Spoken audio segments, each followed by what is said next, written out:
Irony के बारे में। पहले हम इसकी डेफिनेशन पे आते हैं। ड्रामेटिक आयरनी होती क्या है? Dramatic irony when the viewers readers know more about the situation going on than at least one of the characters involve. यानी कि जब कोई सिचुएशन किसी कैरेक्टर के साथ हो चुकी होती है या हो रही होती है, वो हमें पता चल चुकी होती है, एज अ रीडर या व्यूअर पता चल चुकी होती है, लेकिन वहीं की उसी वर्क के या उसी वर्क के जो कुछ कैरेक्टर्स होते हैं उनको ये बात नहीं पता होती। इससे एक ऑडियंस किस तरह से चीज़ परसीव करते हैं और वहाँ के कैरेक्टर किस तरह से चीज़ परसीव कर रहे हैं, इसमें एक फ़र्क आता है, राइट।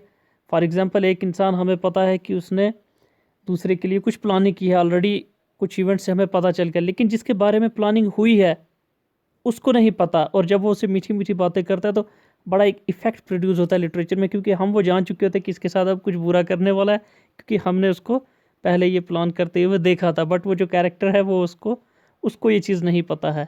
ओके, सो इसी चीज़ को हम ड्रामेटिक आयरनी लिटरेचर में कहते हैं, और ये बहुत सिग्निफिकेंट रोल प्ले करती है लिटरेचर के अंदर। बहुत ज़्यादा ऑडियंस को बहुत एक इफ़ेक्ट प्रोड्यूस होता है, राइट। समटाइम्स हमें सिंपैथी प्रोड्यूस होती है कैरेक्टर के लिए कि भाई ये देखो, ये इसके लिए ये कैसी प्लानिंग कर रहा है, और देखो ये इतना नादान है कि इसे पता भी ही नहीं है।